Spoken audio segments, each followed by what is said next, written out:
alladzi anzala sakinata fi qulubil mu'minin. Segala puji bagi Allah yang telah menurunkan ketenangan ke dalam hati orang-orang yang beriman. Walhamdulillahilladzi arsala rasulahu bil huda wa dinil haqq. Dan segala puji bagi Allah yang telah mengutus seorang rasul yang membawa hidayah dan membawa agama yang benar. Walhamdulillahilladzi ahyana ba'da amatana wa ilaihi nusyur. Dan segala puji bagi Allah yang telah menghidupkan kita dari kematian sementara kita, dan kepadanya lah nanti kita akan dikembalikan. Alhamdulillah wa syukurillah para bunda yang salihah yang dirahmati dan dicintai Allah Subhanahu wa taala. Pada pagi hari ini kembali kita patut berbahagia dan patut bersyukur ketika Allah masih mentakdirkan kita menjadi bagian dari orang-orang yang masih dimudahkan untuk bisa melakukan kebaikan. Dan mudah-mudahan dari kebaikan yang kita lakukan, Allah ridho kepada kita. Allah jadikan ini sebagai wasilah mengukur dosa-dosa kita, meninggi derajat kita, dan dimudahkan setiap urusan kita. Amin ya rabbal alamin. Ya mas, rahmatullah Allah Subhanahu wa taala. Insyaallah hari ini kita akan lanjutkan kajian kita dari kitab dari Israilin, dan hari ini sudah masuk ke maqalah yang ke-6, bab tentang istighfar. Bab tentang istighfar. Istighfar ini ya mas kalian, ini kedengarannya sederhana aja. Toh juga kita ini tiap hari biasanya istighfar ini. Udah berapa kali istighfar dalam sehari? Bergantung anak. Semakin menggemaskan, semakin banyak istighfar. Pokoknya kejadian apapun biasanya bersanding dengan istighfar. Apalagi kalau kejadian itu tidak sesuai dengan keinginan. Bu, gasnya habis, astagfirullah. Bu, tokannya udah bunyi, astagfirullah. Pokoknya kejadian-kejadian model kayak gitu yang tidak menyenangkan itu membuat kita mudah istighfar. Itu bagus sebenarnya gitu. Hanya saja yang beredar itu kadang gitu ya, saking terbiasanya istighfar itu jadi kayak tak berbekas. Ya karena dianggapnya istighfar itu kalimat biasa, makanya saya pernah sampaikan bahwa istighfar yang betul itu bisa menurunkan temperamennya seseorang. Kalau istighfarnya betul. Jadi kalau istighfarnya itu betulan dia pahami artinya dan dia tahu tujuan maksudnya, itu akan menurunkan sifat temperamennya. Tapi kalau misalnya cuma istighfar cuma di bibir, ya, kita menemukan ada orang istighfar sambil mukulin anak. Ada nggak? Ada. Astagfirullahaladzim. Padahal kalau dia tahu istighfar artinya dia sedang mohon ampun. Kebayang nggak? Astagfirullahaladzim, ya Allah ampuni dosa-dosa saya besar. Tapi sambil mukulin anak. Ya Allah ampuni, ya Allah ampuni, ya Allah gini. Berarti ini ada yang masalah gitu dengan istighfar. Dan makanya tema ini menjadi bagian yang penting dalam kitab ini berkenaan dengan mohon ampun. Supaya apa? Supaya kita termasuk kategori orang-orang yang bukan cuma melafazkan istighfar, tapi benar-benar paham apa sih istighfar itu. Ya, jangan-jangan selama ini istighfarnya kita itu tidak menggugurkan dosa, tidak membuat kemarahan kita turun, tidak membuat Allah memudahkan urusan kita, karena memang istighfarnya baru sebatas di mulut. Istighfar itu sederhananya minta ampun, minta maaf. Ini sederhananya. Misalnya nih, bunda udah 5 tahunan perang dingin dengan tetangga.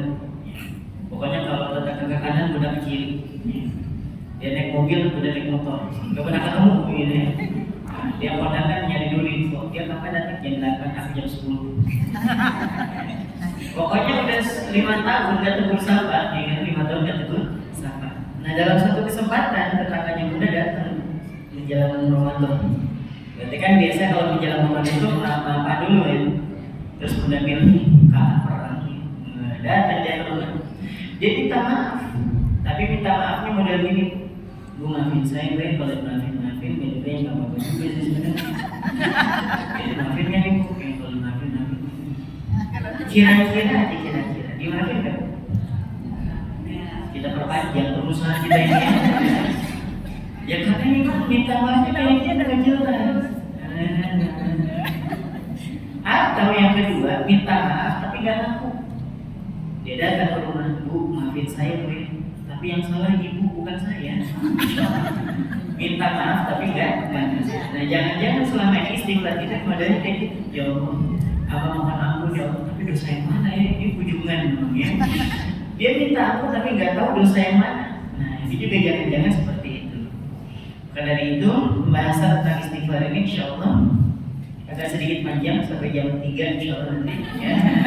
Apa-apa kalau jam 3 ya. Paling kita ngomongin sama suaminya di sini ya. Baik.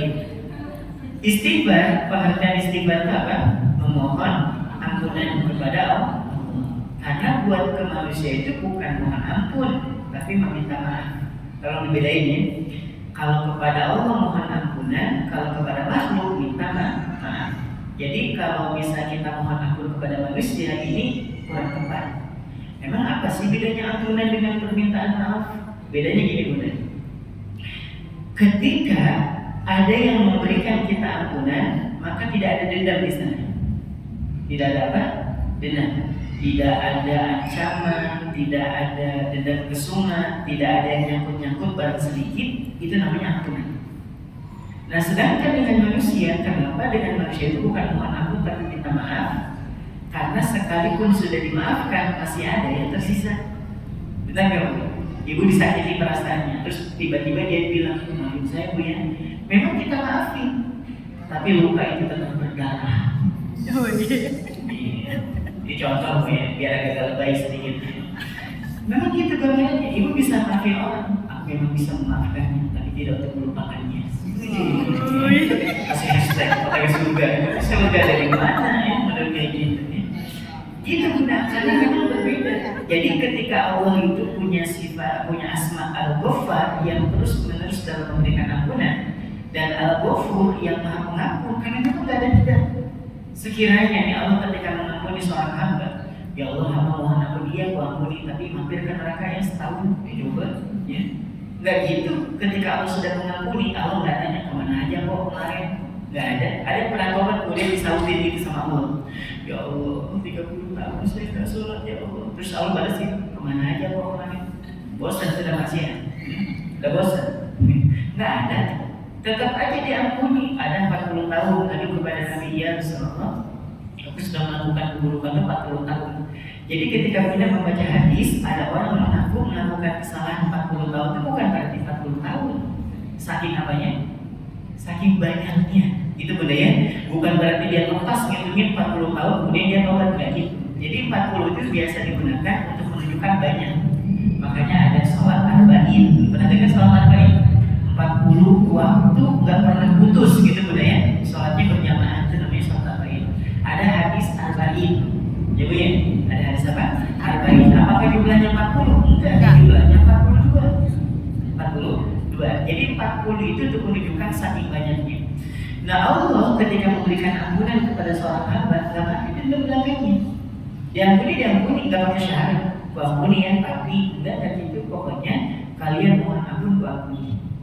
Gak ada istilah, emang kemarin gimana? Terus yang kemarin diapain? Gak ada.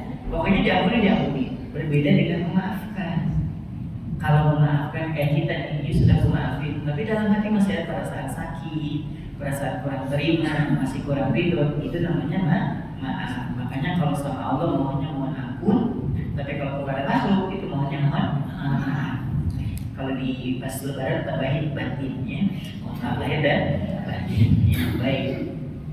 Para bunda yang soleh dan rahmat Allah itu dulu di pengertian pertama bahwa istighfar itu adalah memohon ampunan kepada Allah. Sedangkan kepada makhluk itu artinya memohon maaf. Di dalam surah Ali Imran ayat ke-16 sampai 17. Di dalam surah Ali Imran ayat ke-16 sampai 17. Alladzina yaquluna rabbana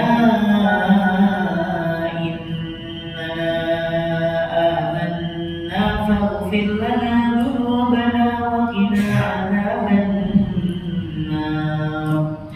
Yaitu orang-orang yang mengatakan Rabbana innana, ya Tuhan kami sesungguhnya kami amanna, beriman.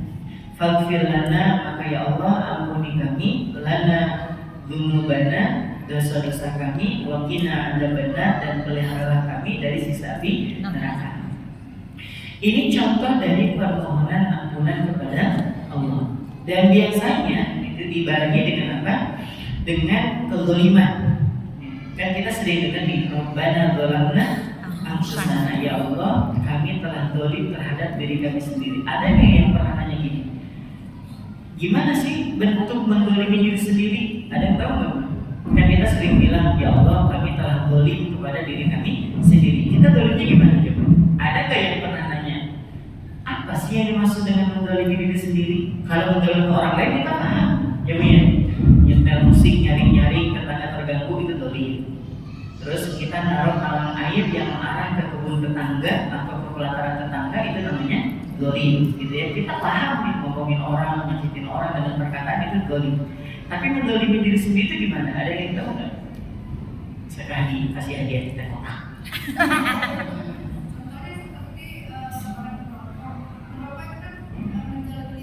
Menzalimi diri sendiri, baik. Itu merusak diri sendiri, gitu ya. Baik, bagus nih. Yang lain? Bu, ini takut-takut.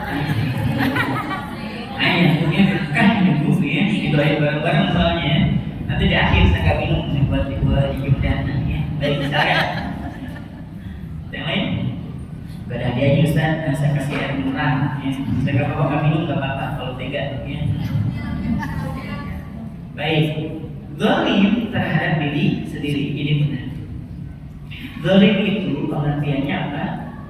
Tidak menempatkan sesuatu pada tempatnya. Itu zalim. Jadi tulis saja dulu pengertian zalim itu apa sih? Tidak menempatkan sesuatu pada tempatnya. Makanya kalau misalnya nih kita mengira adil itu harus sama, tapi tidak menempatkan sesuatu pada tempatnya, itu nggak adil namanya. Contoh, kita punya anak SD, SMP, SMA, kuliah, terus kita kasih jajannya 5.000-an semua, sama. Yang SD 5.000, SMP 5.000, SMA 5.000, anak kakaknya yang juga kuliah juga 5.000, sama kan? Sama, 5.000. Masalahnya adil kan? Kenapa nggak adil?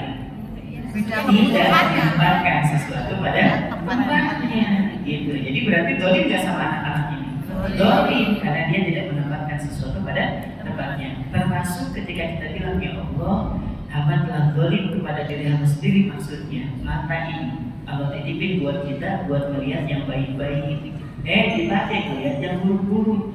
Lisan dikasih buat ngomong yang baik-baik, buat membaca Quran, buat zikir. Digunakan untuk gibah. Walaupun gibah syar'iyah misalnya, ya, yang dimulakan dengan basmalah dan diakhiri dengan istighfar. Gitu. Baik, kita akhiri majlis gibah kita dengan sama-sama beristighfar kepada Allah. Mana ada? Gak ada kayak gitu Bu ya. Terus bisa telinga juga sama Bunda. Kan para Bunda ini insya Allah kalau masalah gibah udah lewat babnya Bu ya. Udah lewat babnya. Lewat Ustaz ya. Pokoknya saya yakin para Bunda yang soal ini udah gak ada lagi yang kumpul-kumpul nimbrung di majelis gibah itu udah gak ada. Kalau ternyata Ustaz ada gibah, saya jauh-jauh duduknya agak miring. Gak jauh tapi duduknya agak miring biar apa? Biar jelas suaranya. Emang gak nimbrung. Maka kalau ketinggalan itu kayak gimana gitu ya, spam juga kepala. Nah jamaah sekalian hati Allah Subhanahu Wa Taala, telinga itu sama fungsinya untuk mendengarkan nasihat, mendengarkan yang baik-baik, digunakan untuk mendengar yang buruk. Itu namanya zalim namanya. Bahasa kita ini sudah mengkasih lalu titipan, kenapa nggak dijaga? Itu zalim namanya. Makanya kita bilang, Rabbana zalamna anfusana wa illam taghfir lana wa tarhamna lanakunanna minal. Ya Allah, kami telah zalim terhadap diri kami sendiri. Wa illam taghfir lana, kalau Engkau tidak berkenan mengampuni kami, wa tarhamna, dan juga Engkau tidak memberikan rahmat kepada kami, lanakunanna minal khasirin, niscaya kami termasuk orang-orang yang merugi. Orang-orang yang merugi, gitu ya. Baik. Nah, terus kemudian Allah juga menggambarkan orang yang bertakwa itu bukan orang yang murni bersih dari dosa. Jangan pernah mengira bahwa orang yang bertakwa, orang yang beriman itu nggak pernah jatuh ke dalam kesalahan. Justru orang yang beriman dan bertakwa itu punya ciri, sebagaimana Allah menyampaikan di dalam surah Ali Imran ayat 135. Ini ayat 135 sampai 136 gitu ya. Walladzina idza fa'alu fahishatan aw dhalamu anfusahum. Orang-orang beriman dan bertakwa itu cirinya itu kalau mereka jatuh ke dalam keburukan, melakukan dosa, melakukan perbuatan keji, dan menzalimi diri mereka sendiri, zakarullah, mereka langsung mengingat Allah.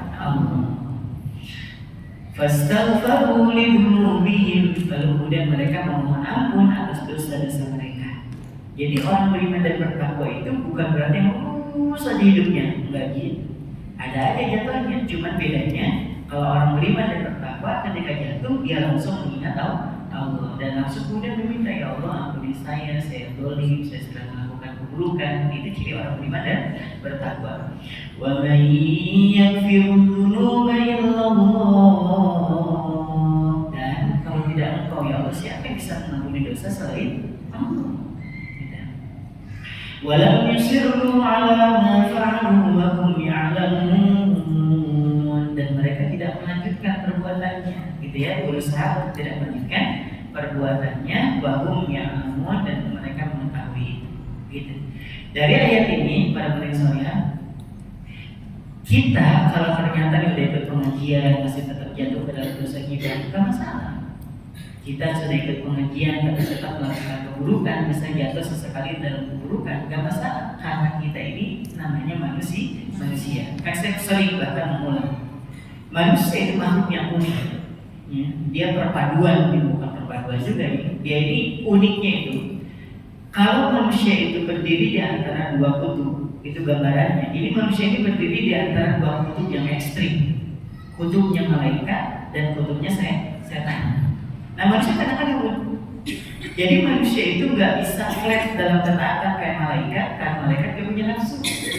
Dan kita juga bukan setan yang istiqomah dalam keburukan. Istiqomah, bayangin coba ya, setan aja istiqomah. Ibadah suatu setan tobat itu pada ceritanya. Setan istiqomah dalam keburukan aja, dan manusia kadang taat kayak malaikat, kadang jatuh kayak setan. Pas saya bilang ya, mancing. Ya kan mancing, sabar ya.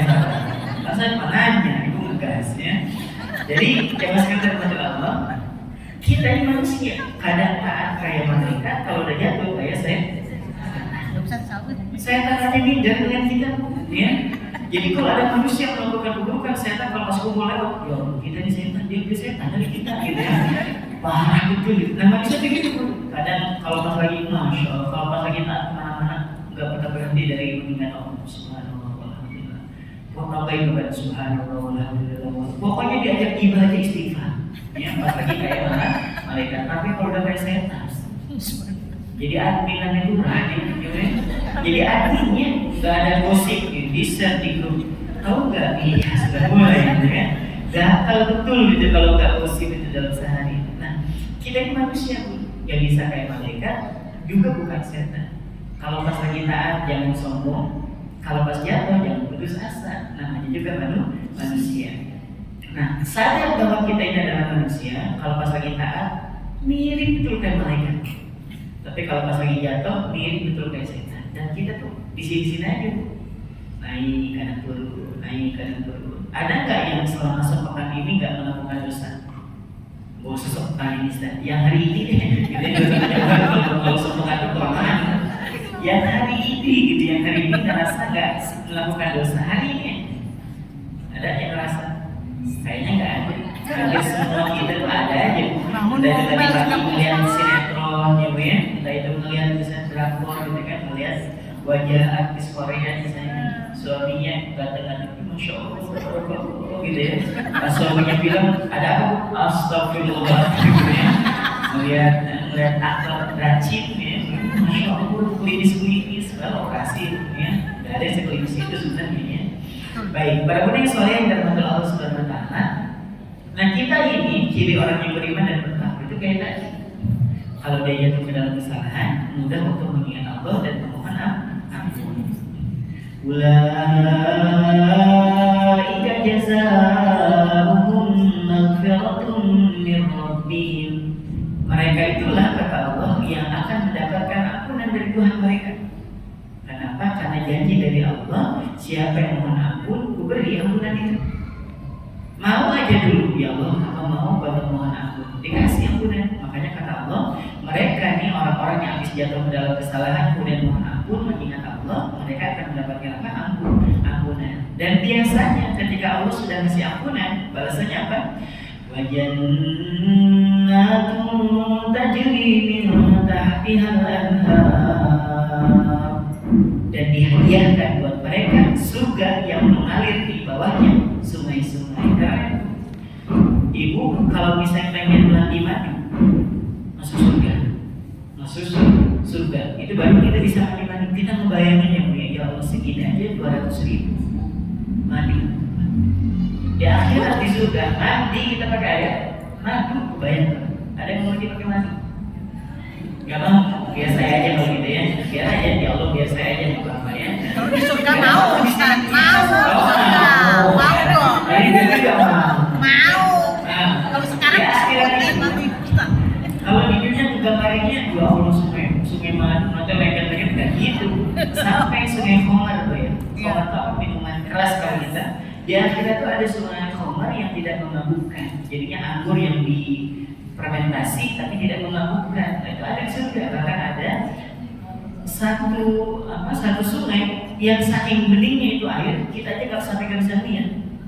Sampai baru kita sentuh, baru ternyata ada airnya. Sama kayak sungai Balikpapan, nggak kelihatan airnya. Memang nggak ada gitu. Memang nggak ada airnya, memang kering gitu ya. Paling musim kemarau nanti ya. Kan air gitu. Kita buat mandi aja dulu, kita sebelah. Nah, ya misalkan terhadap Allah Subhanahu Wa Taala. Jadi kata Allah, bukan cuma ku kasih ampunan, tapi ku kasih hadiah. Saya tuh membayangin gitu. Sekiranya Allah itu cuma punya asma al-afu yang maha memaafkan, tapi tidak ada al-ghafur yang maha mengampuni. Kebayang gak kayak kita? Ada satu sosok yang pernah kita sakiti perasaannya, atau kita dolimi dia, keluarganya, terus kita datang, bah, maafin aku ya, apa sudah lewat. Terus pas kita pulang dikasih hadiah, ya Allah, dikasih makanan, dikasih buah-buahan, bahagia tak mungkin? Bahagia, tapi itu gak bakal ada. Ya, gak bakal ada. Orang udah habis nyakitin, dimaafin aja udah untung. Ini dipakai disambungin, kebayang. Dan itulah Allah yang maha pengasih, maha penyayang dan maha pengampun. Jadi ketika Allah sudah ampuni, kita ngebayangin kita sudah menyakiti Allah dengan apa? Meninggalkan sholat, membuka aurat, ngomongin orang, tidak menggunakan anggota tubuh kebaikan. Kita udah banyak betul nyakitin gitu kan, nyakitin Allah dalam tanda kutip ya. Terus saat kita mohon ampun, Allah bukan cuma ngampuni, tapi dikasih surga. Itu langsung akal rasanya, gak masuk akal. Manusia aja gak ada yang sampai kepada memberikan ampunan. Paling mentok-mentok diberikan makan. Kenapa? Karena sudah memaafkan itu biasa hukumnya agak renggang, ya kan? Misalnya orang ini udah selisih paham, walaupun udah memaafkan itu hukumnya beda. Hambar. Pernah nggak merasa? Pernah. Bisa curhat, ya. Saya punya bisnis, kayak terus biasa aja, ya. Itu kita manusia, memang kayak gitu sifatnya. Jadi sekalipun sudah memaafkan, ya tetap aja masih belum bisa melupakan. Nah, itu yang buat agak dengan Allah lah. Kita berulang kali menyakiti Allah, tetap aja saat mohon ampun diampuni, dikasih sama lagi, dapat pahala, dapat surga, Masya Allah. Ya, jadi kalau ada orang yang sampai mengabaikan masalah istighfar ini, sayang betul. Makanya sahabat Ali radhiyallahu anhu pernah mengatakan, al-'ajmu mimman yahliku wa ma'ahum najah. Sungguh menakjubkan orang yang dia celaka padahal dia bersama dengan keselamatan. Ditanyakan wama ya, apa yang maksud dari keselamatan itu? Qala al-istighfar, yaitu istighfar. Maksudnya sahabat Ali itu gini, kok ada orang celaka padahal dia bersama dengan penyelamat? Maksudnya dia bareng-bareng sama istighfar tapi gak dipakai istighfarnya gitu. Ya, sayang banget. Baik. Lalu selanjutnya jam sekian dalam Allah Subhanahu wa Ta'ala, ada beberapa keutamaan yang saya coba lakukan juga waktu itu di buku bukan istighfar biasa. Ada beberapa keutamaan saat kita beristighfar dengan istighfar yang betul. Ada beberapa keutamaan adalah istighfar. Satu, tulis boleh ya, keutamaan istighfar. Keutamaan istighfar.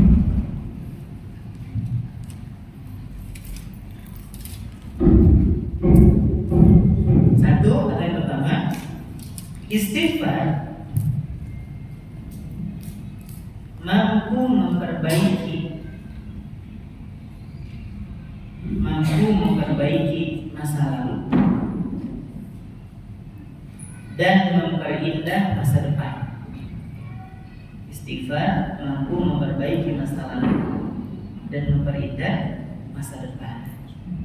Ini yang pertama.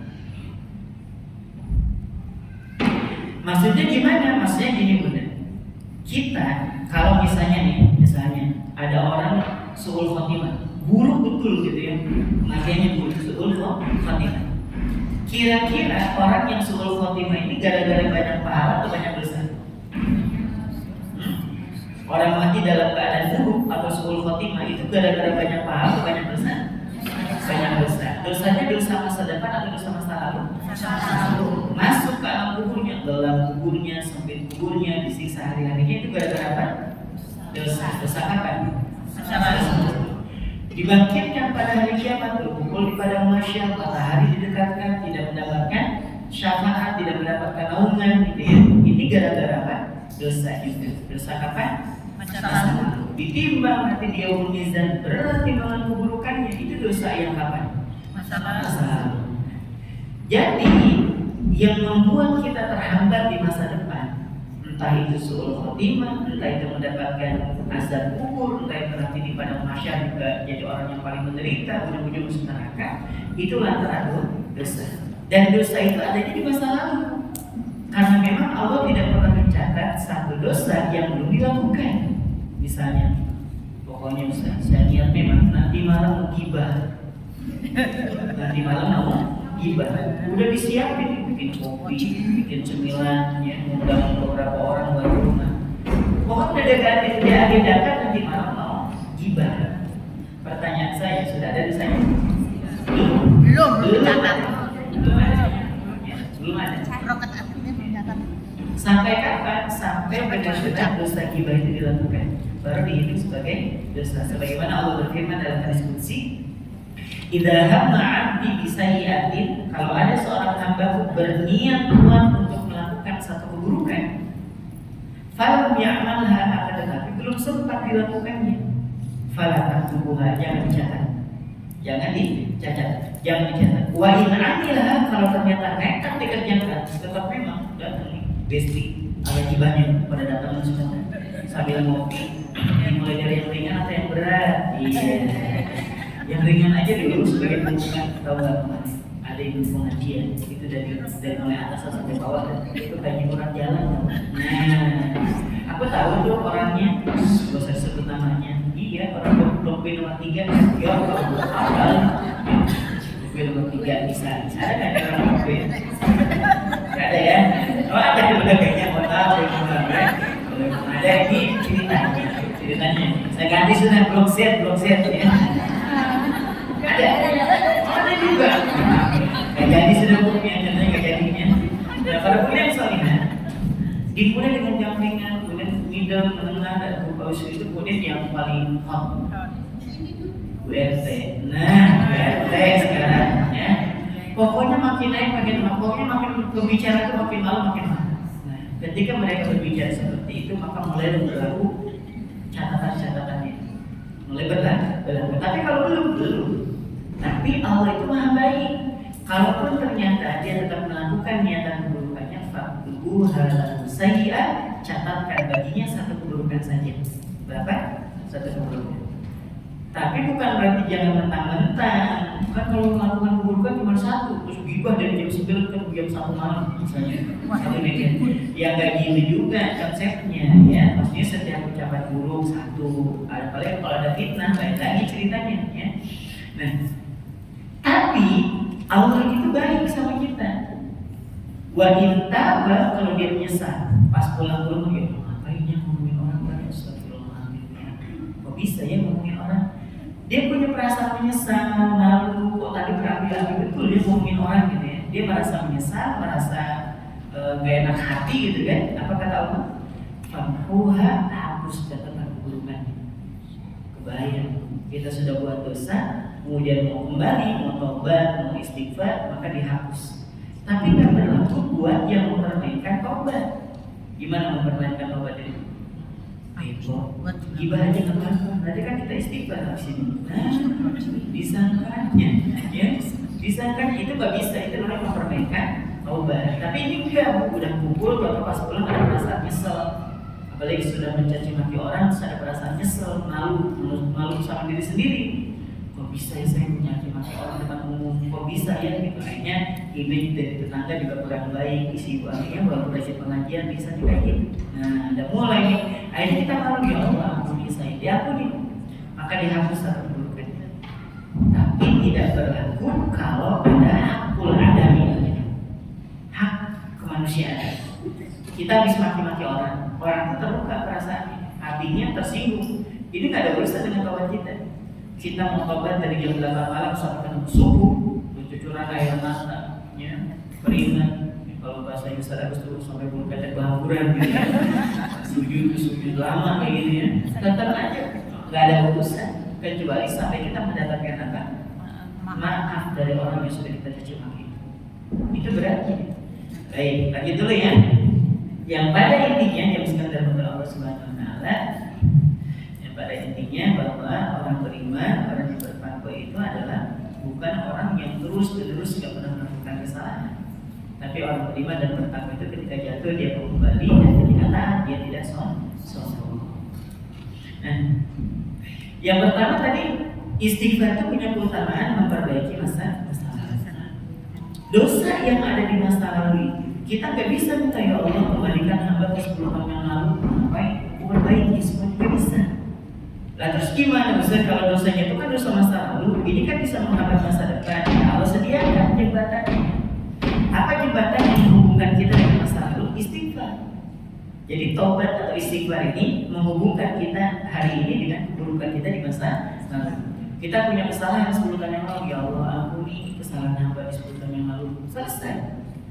Ya Allah, hamba pernah melakukan keburukan di 5 tahun yang lalu, ya Allah ampuni hamba. Ya ampuni juga.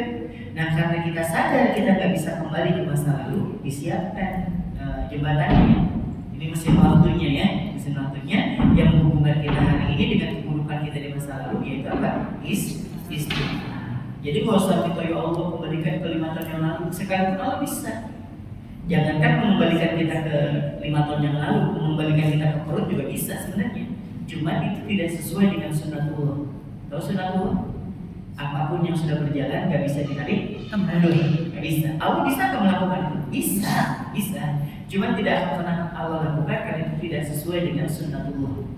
Ya, tidak sesuai dengan sunnatullah. Yang sudah lewat. Nah masalahnya dosanya ada di masa lalu, diapain? Ya diistighfari.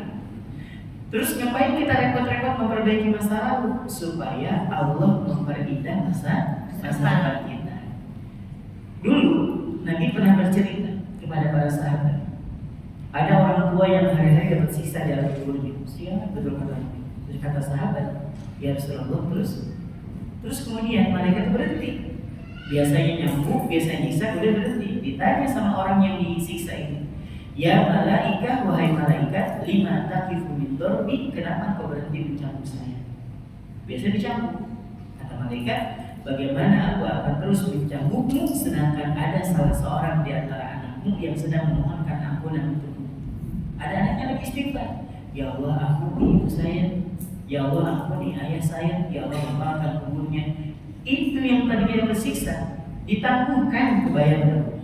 Itu kalau istighfarnya baru sesekali. Gimana kalau anak kita beristighfar buat kita sampai 5 kali sehari, bahkan memperbanyak istighfarnya sepanjang jalan. Ya Allah sayang ibu saya, ya Allah sayang ibu saya. Maka jangankan ditangguhkan, diberhentiin dari siksa kubur. Jadi istighfar itu keren di situ benar. Itu kan dari anak Ustaz. Itu kan dari anak. Lah kalau dari anak aja efeknya segitunya, apalagi kalau kita sendiri yang menghafazkan dari sekarang investasi. Kalau boleh saya gambar itu seperti tabungan. Astagfirullahaladzim. Nah harapannya nanti masuk ke kubur gitu ya. Kalau Allah sudah mengampuni, jangankan siksa kubur, orang surga aja dikasih buat kita. Kira-kira kalau ada orang bakal masuk ke dalam surga, dapatnya siksa kubur? Kayaknya enggak kan gitu ya. Jadi prosesnya itu tadi, kalau dari anak aja bisa berpengaruh buat orang tua yang sudah meninggal, apalagi kita yang masih hidup. Terbiasain aja dulu. Bahkan ada lagi kisah yang lain. Nabi pernah bercerita, ada orang protes masuk surga. Kira-kira aja Bu, kalau kita, ibu-ibu deh bukan saya, kita aja ya. Ibu-ibu aja ibu. Kalau misalnya ibu dibilang sama Allah udah masuk surga, ada nggak yang berani protes? Gak ada. Ya Allah, kok surganya yang ini? Gitu ya. Rasa-rasanya udah masuk surga udah betul gitu kan. Udah kalau kebanyakan gaya kalau sampai ya Allah kok yang kayak gini ujungan. Kalau sampai ada yang protes masuk surga itu namanya ujungan. Tapi ternyata ada. Siapa dia? Jadi kita ditanya. Ada orang yang merasa keburukannya banyak, kebaikannya sedikit, tapi Allah masukkan ke surga, surganya ya Allah. Karena Nabi pernah bercerita tentang surga yang paling rendah kedudukannya itu 3 kali lebih luas dibanding dunia. Yang paling rendah. Saya bayangin ya Allah yang paling rendahnya aja segitu, kita dunia yang segede-gedenya kita belum nyampe ke ujung-ujung.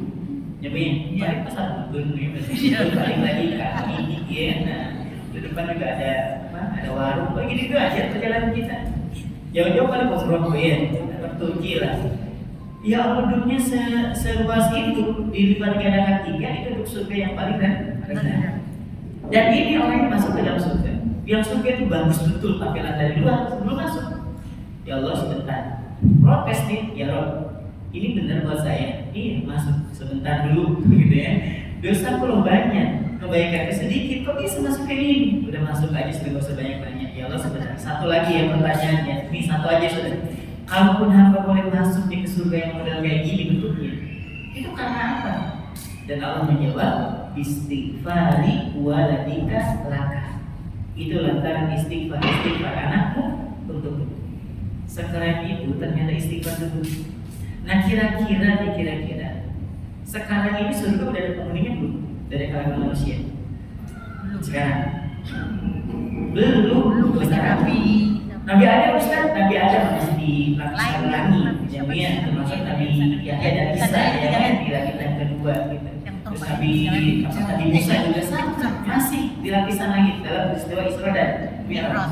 Bahkan baginda Nabi dikabarkan ketika akan meninggal kan Jibril kan datang. Ketika Nabi akan meninggal Jibril kan datang. Kemudian Nabi bertanya, ya Jibril, kabarkan kepadaku kabar gembira yang membuat ringan sakaratul maut ini. Berat sakaratul maut itu. Kata Nabi, kabarkan kepadaku yang bisa meringankan aku dalam menjalani sakaratul maut ini. Kemudian Jibril mengabarkan bahwa surga tidak akan pernah dibuka pintunya kecuali engkau yang membukakannya pertama kali, kemudian engkau dan juga umatmu, baru kemudian yang lain. Ya Allah. Jadi memang hari ini surga memang belum ada penghuninya. Berarti Nabi bercerita tentang masa depan. Orang yang diceritakan sama Nabi ini belum masuk surga. Nah boleh jadi itu kita, ya, boleh jadi kita yang ternyata kaget masuk surga lantaran apa istighfar dari seorang anak.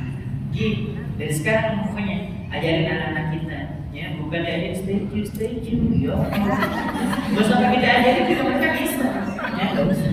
Ibu ngajarin tes layarnya, iya. Gak usah diajarin, mereka bisa sendiri. Ya. Pernah kami aja main apa, nyusun puzzle juga sudah diajarin, karena kita juga kalau nggak nyambung ya dia, nggak nyambung kalau anak sudah mainan tuh kali dengan peraturan kalau masih main tuh apa sih gitu ya, nggak nyambung. Gak usah diajarin mereka bisa. Tapi pastikan bahwa mereka itu bisa mengucapkan doa Rabbi firli wa walidayya warhamhuma kama rabbayani. Kalau saya sholat dengan hal itu katanya. Doa-doanya Rabbi firli wa walidayya warhamhuma kama rabbayani. Itu sudah jadi udah aman gitu, udah ngerasa ya udah investasi gitu ya gambarannya. Jadi gak usah diajarin aku lagu, gak usah diajarin bagaimana goyang, ngebor, mencor dan sebagainya, mata-mata, kobra dan seterusnya itu. Udah gak usah diajarin, mereka kan bisa sendiri, gak usah diajarin juga mereka juga bisa. Tapi kalau untuk doa istighfar itu harus diajarin. Paling mereka tahu bagaimana cara berdoa untuk kebaikan untuk kedua orang. Baik. Itu gambaran tentang istighfar itu bisa memperbaiki masa lalu supaya Allah berkenan memperindah masa depan. Yang kedua, keutamaan istighfar yang kedua, istighfar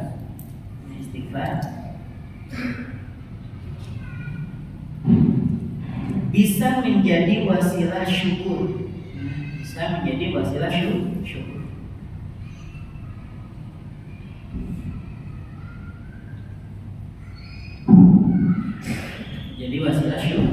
Ustaz, kan syukur itu alhamdulillah syukurillah Ustaz. Iya, emang normalnya gitu. Ibu dikasih nasi kuning misalnya. dikasih nasi kuning sama tetangganya, ibu bilang apa? Alhamdulillah. Nggak ada istighfar kamu, nggak ada, kecuali memang pas dapat nasi tumpeng dapat ujungnya aja. Udah gitu nggak ada lauknya. Polosan, Kepala kok. kepalanya, buat ibu astagfirullahaladzim aja. Tapi rasa-rasanya, walaupun sedikit juga kita bilang alhamdulillah, walaupun ada kode, nggak ada lauknya kan. Ya wajar kok, masa nasi tumpeng nggak ada lauknya. Nah, tapi pada umumnya kita kalau mendapatkan sesuatu kita bilang alhamdulillah. Apa hubungannya istighfar dengan rasa syukur? Nah, kalau alhamdulillah wa syukurillah itu untuk kebaikan dunia, dapat info anak lulus ujian, dapat info suami keterima kerja, dapat info si anak dapat beasiswa, itu namanya keduniaan.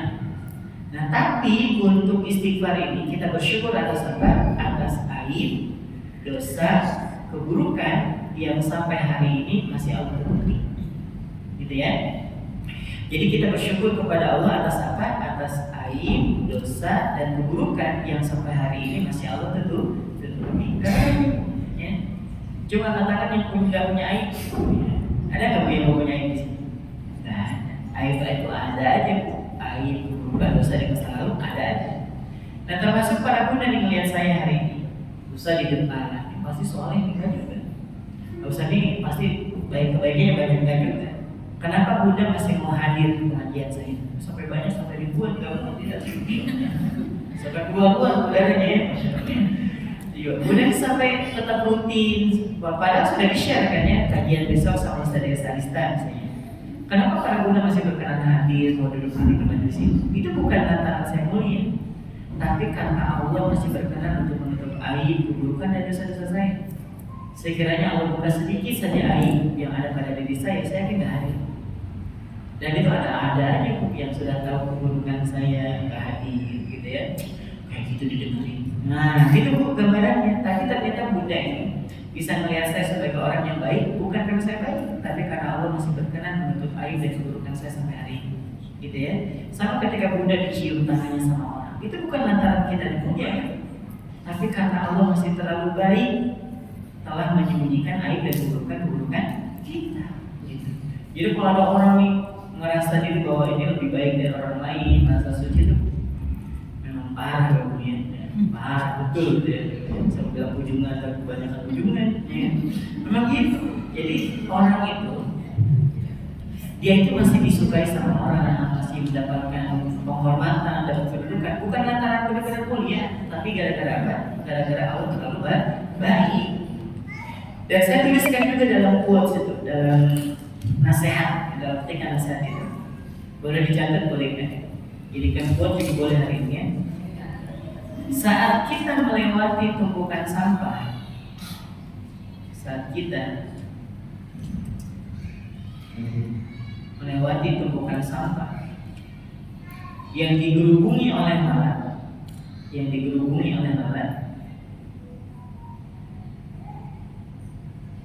maka bersyukurlah. Saat kita melewati tumpukan sampah yang digerubungi oleh lalat, maka bersyukurlah. Kenapa? Karena Allah tidak menghadirkan aroma apapun terhadap dosa, aib, dan keburukan kita. Saat kita melewati tumpukan sampah yang digerubungi oleh lalat, maka bersyukurlah. Kenapa? Karena Allah tidak menghadirkan aroma apapun terhadap keburukan, aib, dan dosa-dosa kita.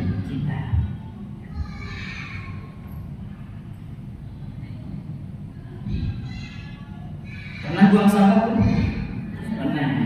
Ada lalatnya? Seperti hidung ya? Enggak ya, namanya kita kenalan sih ibu ya. Ibu serius betul ya. Kita ngelihat sampah yang cuma segitu aja lalatnya banyak kan? Banyak. Tapi kalau kita mau jujur nih, kira-kira tumpukan sampah dengan tumpukan dosa kita banyak ke mana? Dosa kita. Dosa kita. Gak usah dihitung ya. Dan itu banyak tumpukan dosa kita. Tapi ada nggak lalat yang senang sama kita? Ya, jadi gue belum mandi tuh lain urusannya ya.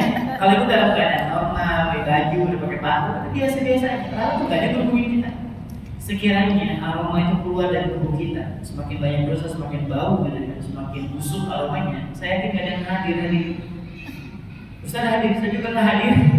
Kalau saya juga bau gitu ya, karena kan banyak dong yang kesal. Tapi itulah kebaikan Allah. Jadi saat buang sampah itu bukan cuma buang sampah lewat itu aja. Perhatikan baik-baik. Kalau pas buang sampah itu coba hadirkan rasa syukur di situ dengan apa? Istighfar. Gini caranya pas buang sampah. Astagfirullahaladzim, ya Allah makasih ya Allah Kau sudah menutup aib hamba. Astagfirullahaladzim, ya Allah makasih banget ya Allah gitu ya. Ini dosa saya banyak tapi gak ada yang tahu. Ya Allah makasih banyak gitu, itu namanya istighfar. Jadi pas buang sampah itu jadi ada kesan tersendiri ya. Tapi gak usah juga buang sampah terus diem depan sampah. Astagfirullahaladzim, gila namanya ya. Gila. Jangan juga begitu langsung berdiri gitu. Astagfirullahaladzim, nimbul di zat-zat itu sholat. Pas jalan, pas pulang iya ternyata sampah cuma segitu aja banyak betul alat. Sedangkan bukan dosa saya banyak, tapi alat tidak suka dengan saya. Makasih banget ya Allah. Itu namanya istighfar sebagai wujud rasa syukur. Yang ketiga, istighfar. Nah di sini juga dikutip oleh Anas Ismail Abu Dawud ini. Dalam kitabnya Dalilus Sa'idin, beliau menukil firman Allah Subhanahu wa taala dalam surah Nuh ayat 10 sampai 12. Nah, jadi yang ketiga itu istighfar bisa membuka banyak pintu-pintu kebaikan. Jadi yang ketiga istighfar bisa membuka banyak pintu-pintu kebaikan. Istighfar bisa membuka banyak pintu-pintu kebaikan. Udah boleh tulis dalam surah Nuh ayat 10 sampai 12. Baik. Untuk yang satu ini berguna soalnya. Untuk yang satu ini kita akan berbicara atau berkisah tentang potret dialog antara Nabi Nuh dengan kaumnya. Tahu Nabi Nuh? Tahu. Nabi Nuh itu usia panjang ya. Nah setelah Nabi Nuh meninggal, maka setelah itu umat-umatnya makin pendek. Ya, makin pendek. Pokoknya yang tercatat paling panjang usianya gitu setelah Nabi Adam, Idris, Nuh. Nabi Soleh sama dengan kita kurang lebih. Ya Nabi Soleh, Nabi terus sampai Harun dan Sulaiman, Daud, Ilyas, terus sampai ke bawah sampai kepada Nabi Muhammad SAW. Usia makin pendek. Nah termasuk usia umatnya Nabi berapa? Amal ummati mabaina sintin ila sab'in. Usia rata-rata umat itu hanya sebatas 60 sampai segini-gini aja. Nah, termasuk ketika Nabi Nuh alaihissalam itu masih hidup, usia dakwahnya itu 950 tahun. Usia dakwahnya kalau Allah babakan dalam Al-Quran itu 1000 tahun kurang 50 tahun. Itu bahasa Qurannya. Berarti kan 950 tahun itu ngajakin orang, ayo subhanallah, ayo tobat, ayo segera kembali, ayo ya tinggalin patung-patung dan sebagainya itu 950 tahun. Berarti usianya kan lebih dari itu. Usianya lebih dari itu. Gak mungkin Rasul lahir langsung dakwah. Rasul lahir kan ada proses bayi, remaja, kemudian menua, kemudian dakwah. Nabi Nuh diutus kepada kaum yang kepala batu. Tahu kepala batu? Tahu nggak kepala batu? Jadi kepala batu itu kalau kepalanya kebentur aspal, aspalnya lecet, kepalanya utuh. Kepala batu susah betul dong. Nah Nabi Nuh itu diutus kepada kaum yang model kayak gitu. Apa nggak bagus? Saya ngebayangin nih 950 tahun. Terus yang pas lagi naik ke perahu, Imam Ibnu Katsir menyampaikan belasan orang. Belasan itu berarti range-nya itu antara 11 sampai 19. Ya Bu ya, 11 sampai 19. Segitu yang naik perahu. Bayangin coba 950 tahun sampai jadi orang. Kalau saya jadi nabi waktu itu pensiun dini saya. Ya makanya dari pilih jadi nabi Bu ya. Karena ada pilihan memang Nabi Nuh ya. Karena Nabi Nuh itu termasuk nabi yang ulul azmi. Ya, Nabi Nuh itu termasuk nabi yang ulul azmi, itu nabi yang pilihan. Termasuk dalamnya Nabi 950 tahun dapat pengikut itu cuma belasan orang. Bahkan ketika sudah mulai naik, taruhlah kalau kita tahu kisahnya ketika Nabi Nuh buat perahu di atas bukit itu kan gila 50 orang. Kalau kita nih orang Balikpapan bikin perahu itu masih wajar. Wajar orang lautnya dekat laut gitu. Nah ini sudah nggak di atas gunung, jauh dari laut gitu ya, bikin perahu. Kalau nggak error, apa bilangnya? Gila ya. Setelah jadi, Kata Nabi Nuh alaihissalam, ya Allah, kapal sudah jadi. Kau perintahkan kepada orang-orang yang masih beriman kepadaku dan kepada Engkau untuk naik ke dalam perahu. Jangan dikira orang yang naik itu semuanya 100% beriman. Enggak juga, ada yang cuma tebak-tebakan berhadiah. Tahu tebak-tebakan berhadiah? Ya kalau banjir kita selamat, kalau banjir kita turun lagi kan gitu ya. Ikut mereka semuanya naik ke kapal yang belasan orang itu. Air mulai turun. Bukan cuma dari langit, dari bumi. Ya, kalau cuma dari langit mungkin butuh waktu lama. Bumi juga mulai air masalahnya. Udah mulai naik ke bagian betisnya, sudah mulai naik ke bagian paha dan seterusnya, sampai anaknya dilihat sama Nabi Nuh alaihissalam. Anaknya sudah lari-lari. Walaupun anak ini durhaka, tapi namanya seorang ayah tega melihat anaknya tenggelam. Tega, maka dipanggil. Ya bunayya kan ma'ana, anakku naik sini sama ayah. Tenggelam kan? Apa kata anaknya? Enggak. Sa'awi ila jabalin ya'simuni minal ma'. Aku akan naik ke bukit yang lebih tinggi yang bisa menyelamatkan aku dari air. Kebayang anaknya. Jadi dia itu lebih percaya kepada bukit yang dia adalah benda mati dibanding ayahnya yang seorang nabi. Naik ke bukit, tenggelam. Coba. Itu kepala batunya memang kayak gitu. Sudah ceritanya, udah banjir bandang, udah bukan bandang, belum banjir memang. Udah habis, mau kaumnya yang gak beriman, tinggal menyisakan yang beriman kan. Udah terjadilah dia. Lama sudah nih, hidupnya lama, terus kemudian ada satu di mana Nabi Nuh menyampaikan kepada kaumnya, kalian istighfar kalian kepada Tuhan kalian. Dalam ayat ke-10-nya itu Allah bilang, "Faqul tastaghfiru rabbakum innahu kana ghaffara." Kalian istighfar kalian kepada Allah itu. Mereka bilang apa? Nuh, dosa kami lo banyak. Kalau kami istighfar masa iya diampuni? Ya udah tahu udah banyak dosa ya kan, diajak istighfar malah nanya ya. Semakin coba-coba sudah aku istighfar, dosa aku lo banyak, udah tahu dosanya banyak ya, istighfar. Kata Nabi Nuh, innahu kana ghaffara. Sesungguhnya dia, Allah itu yang Maha, bukan cuma pengampun, tapi yang terus-menerus dalam memberikan ampunan. Ghafur Maha Pengampun, Ghaffar yang terus-menerus dalam memberikan ampunan. Maka kita bosan. Kita juga jangan bosan, ya Allah ampuni dosa saya. Dia ampuni, besok bikin lagi salahnya. Ya Allah, saya mohon aku diampuni juga. Yang penting nggak boleh mempermainkan. Tahu wajib aja bu. Diampuni sama Allah. Baik. Nah setelah itu mereka bertanya, Nuh, kalau kami mohon ampun, terus diampuni sama Allah, kami dapat apa? Kami dapat apa ya Allah? Ini memang kalau bantu memang. Kita dapat ampunan aja udah syukur betul bu ya. Coba kira-kira ibu misalnya tahu kata Allah, dosamu banyak mohon ampun ya. Terus kita mohon ampun terus Allah ampuni, cukup nggak buat kita? Hah? Cukup nggak kita dapat ampunan dari Allah? Cukup sih. Tapi kaumnya Nabi itu nggak itu. Memang agak lain, kaumnya Nabi. Mereka mengatakan kalau kami tobat dan tobat kami diterima, kami dapat apa dari Allah? Kami dapat apa? Maksudnya itu kami dapat balasan apa? Maka Allah melanjutkan, yursilis samaa alaikum midoro. Allah akan menurunkan hujan yang lebat tapi tidak menimbulkan mudarat. Hujan yang penuh dengan berkah. Kan kita kan kalau pas lagi hujan pertama kali turun, itu kan ada doanya tuh. Apa doanya? Pas lagi nah udah mulai datang nih doanya kan Allahumma barik lana bima razaqtana wa qina. Iya, kan pas lagi menunggu sudah di gedung tuh ya, nah, sudah ada tempat bakso ya. Jadi pas titik hujan bakso tersedia cocok, memang doanya pas serasi. Allahumma barik lana bima razaqtana wa qina. Jadi lah berarti ya, kita bakso deh ya. Nah, habis kita bakso deh. Baik, kita sekarang terhadap Allah Subhanahu wa Ta'ala. Kita lanjutin ya.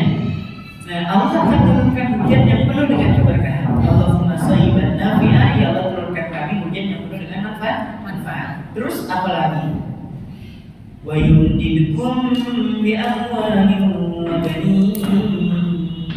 Dan Allah akan melipat gandakan harta kalian dan Allah akan titipkan kepada kalian keturunan. Jadi buat yang belum Allah titipkan keturunan, usah banyak gaya, ya.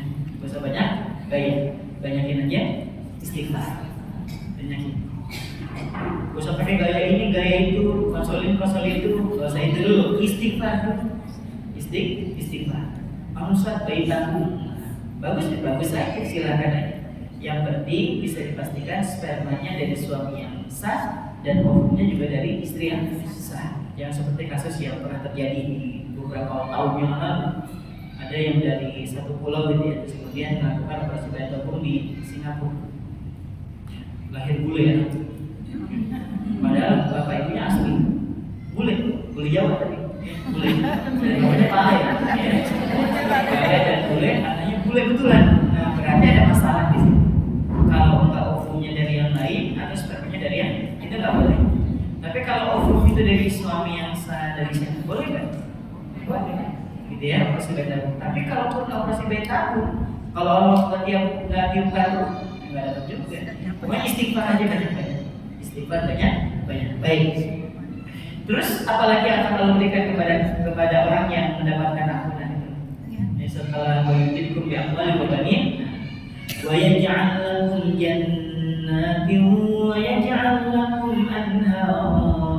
Allah akan berikan kepada kalian tanah lahan yang subur yang dialiri di tengahnya sungai-sungai. Keren tuh pokoknya. Jadi istighfar itu bisa membuka banyak pintu-pintu kebaikan. Sama kan kita besok anak mau sekolah, apalagi bentar lagi kenaikan kelas. Si kakak mau kuliah, adiknya mau masuk SMA, ada yang kecil mau masuk SMP, yang paling bungsu mau masuk SD, itu intake semua.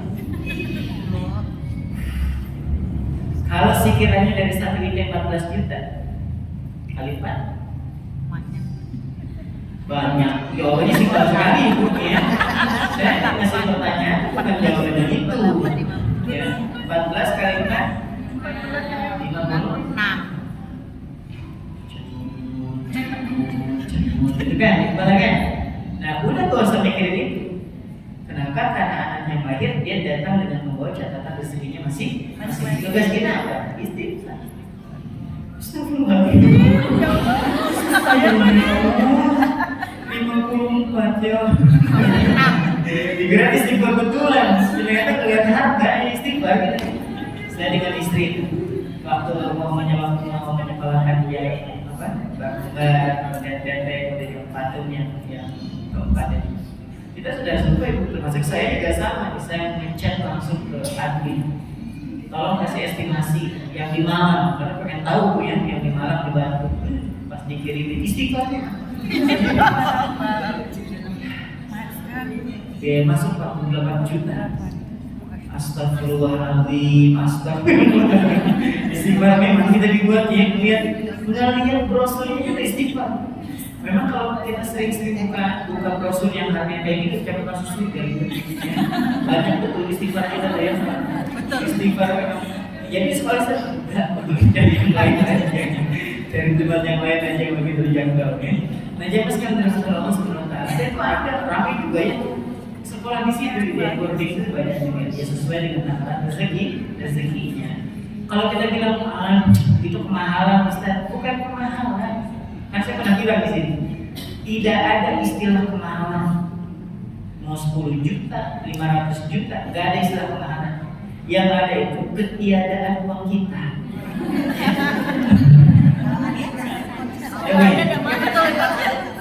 Saya kasih contoh. Ada orang jual rumah, nopanya 5M. Karena dia lagi butuh duit, dia jual 2M. Ada satu beli 2M. Astagfirullahaladzim. 2M itu murah nggak? Murah bagi yang punya uang. Yang ada mahal, ada uangnya, Bu. Ya, paham ya. Coba kalau kita punya uang 10M, ada orang nawarin rumah, aku lagi butuh uang, berapa jual 5M? Jangankan 5M, 6M juga itu beli. Karena ada begini sebenarnya mahal tuh nggak ada. Ada uangnya nomor 1. Ya mahal tuh nggak ada, yang ada tuh nggak ada uangnya. Ya. Makanya dalam apa ada seminar, ya, ada seminar manajemen keuangan, manajemen apa? Keuangan keluarga. Ada quotes yang paling bagus di situ. Ya. Yang sulit dari mengatur keuangan adalah ketika uangnya tidak ada. Dapat tidak? Ya. Tidak ada. Orang nggak ada uang udah. Kalau ada uangnya kan gampang nih, alokasi buat pendidikan, buat PDAM, buat KPR, buat cicilan mobil, motor. Ada uang, kalau nggak ada kemudahan sebetulnya. Jadi manajemen keuangan itu yang paling sulit di manage itu ketika uangnya tidak ada. Kita sepakat itu ya. Ya. Dua satu curhat ya. Iya, betul. Bisa cuma mancing aja ya. Baik, kalau itu dulu. Nah, anak ke sekolah empat-empatnya kebayang ya, kalau udah kepala tuh mau meledak rasanya. Udah kepikiran dalam kita habis itu. Udah usah gitu. Banyakin apa? Istighfar. Nah, cuma nanti ada di akhir pembahasan kita.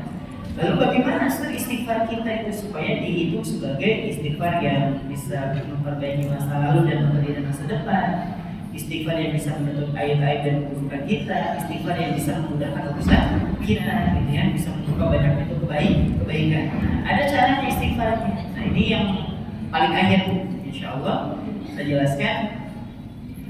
Bagaimana istighfarnya Ustaz? Kan istighfar itu kan astagfirullah, astagfirullah. Itu bukan istighfar. Orang yang ada pulang ya, nanti pulang aneh lagi ceritanya. Ustaznya aneh. Kenapa? Masa kita bilang astagfirullah dibilang bukan istighfar? Ini akibat ngaji separuh sadar, separuh tidur. Atau pas Ustaznya belum selesai, dia udah pulang. Jangan pulang dulu. Ustaz kan istighfar itu astagfirullahaladzim, astagfirullah, itu bukan istighfar. Lah itu apa Ustaz? Itu namanya lafaz istighfar. Apa namanya? Lafaz istighfar. Siapapun kita bisa melafazkan, tapi belum tentu paham intinya. Gitu Bu ya. Boleh jadi orang istighfar tapi sambil ngomongin orang, ada nggak? Ada. Orang istighfar sambil bikin dosa, ada nggak? Ada. Astagfirullahaladzim, kok bisa ini kayak gitu? Padahal penyebabnya lebar. Astagfirullahaladzim. Istighfar tapi sambil bikin dosa, ada nggak? Ada. Ada orang istighfar tapi sambil marah-marah juga? Ada. Perlu dibahas istighfarnya kayak mana Ustaz biar menurunkan temperamen supaya diampuni dosa dan seterusnya. Jadi istighfarnya satu cara istighfar, tulis biar nggak lupa, pulang nanti biar ada oleh-olehnya ya. Cara istighfar melafazkan dengan lisan dan diakui oleh hati. Dilafazkan dengan lisan dan diakui oleh hati.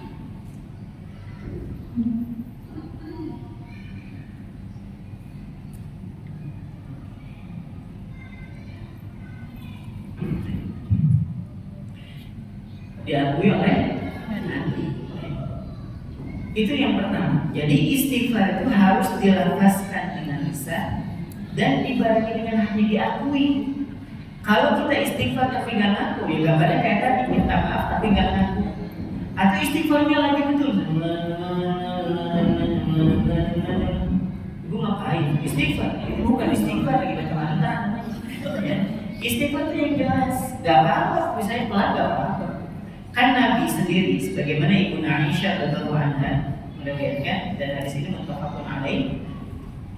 Nabi SAW bersabda, wallahi demi Allah, inni la astaghfirullah wa atubu ilaihi fil yawm aktsar min 70 marrah. Demi Allah kata Nabi, aku tidaklah beristighfar mohon ampun kepada Tuhan dalam setiap harinya itu lebih dari 70 kali. Itu Nabi. Dikata Nabi itu tidaklah beristighfar kepada Allah dan mohon ampun lebih kecuali lebih dari 70 kali. Jadi lebih dari itu. Dan dalam hadis yang lain Imam Muslim meriwayatkan bahwa Nabi SAW istighfar dalam setiap harinya 100 kali. Pokoknya kurang lebih Bu ya, 70 sampai 100. Nah, jamaah sekalian rahmati Allah Subhanahu wa taala, jadi istighfar itu bukan kebanyak-banyaknya. Makanya setelah sholat, Assalamualaikum warahmatullahi wabarakatuh. Assalamualaikum warahmatullahi wabarakatuh. Nabi mengajarkan istighfar itu berapa kali? 3 aja. Berapa kali 33? 3 aja. Istighfarnya cuma 3 kali, tapi istighfarnya mantap.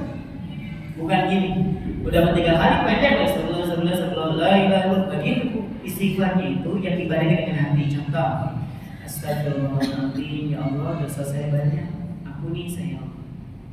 Astagfirullahaladzim, ya Allah kebaikan saya sedikit, keburukan saya banyak, ya Allah maafkan keburukan saya. Itu namanya istighfar. Ya istighfar.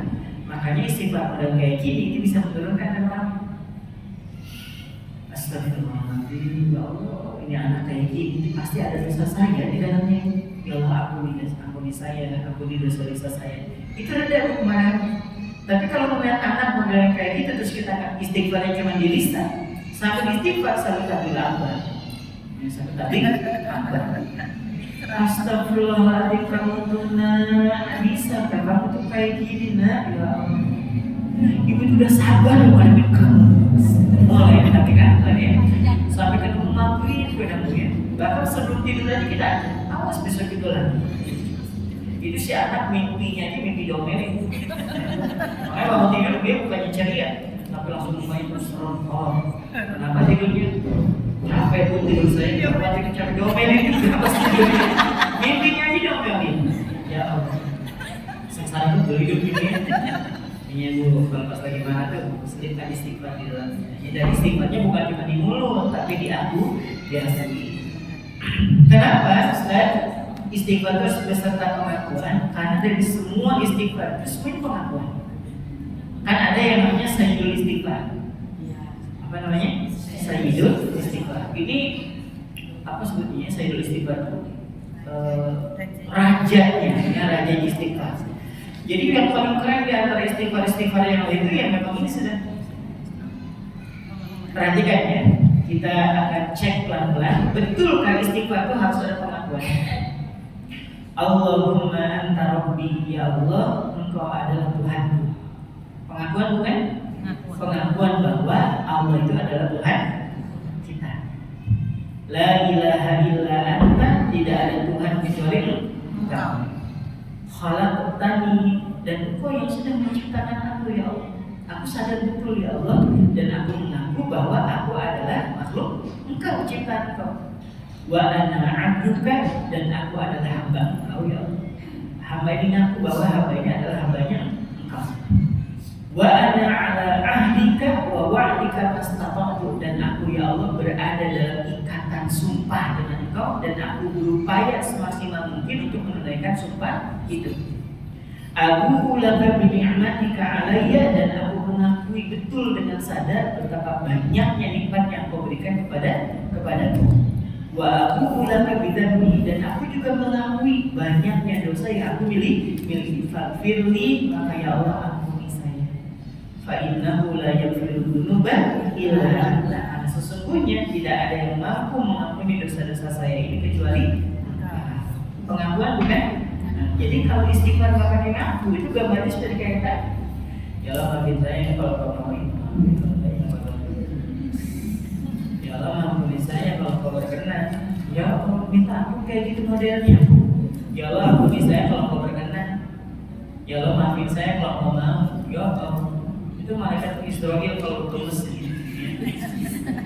Bisa jadi terus melihat model-model kayak gini orangnya, Win. Tapi kan malaikat Israel yang jawabnya sesuai SOP, ya. Mau kau jawab waktunya, ya. Nggak dicabut kayak gini modelnya dong, ya. Nah, ini cabut separuh, coba gimana? Alhamdulillah, ya.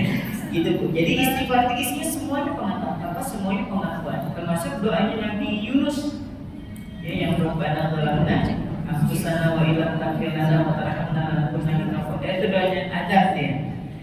Kalau istighfar Nabi Nuh apa sih?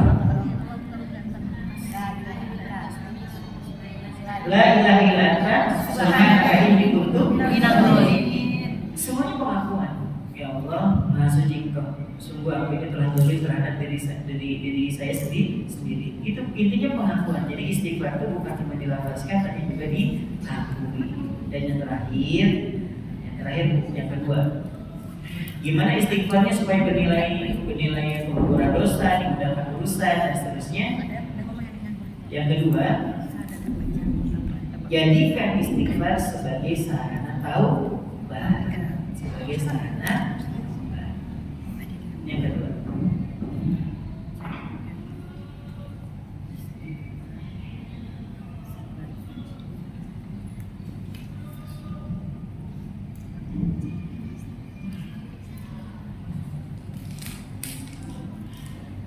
baik.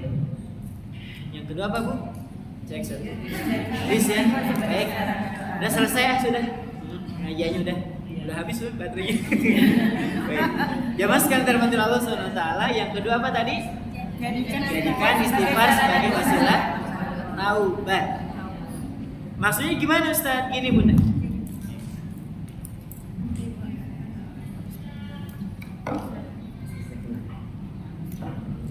Maksudnya gimana? Istighfar itu jadikan sebagai wasilah taubat. Gini, taubat itu kan punya syarat.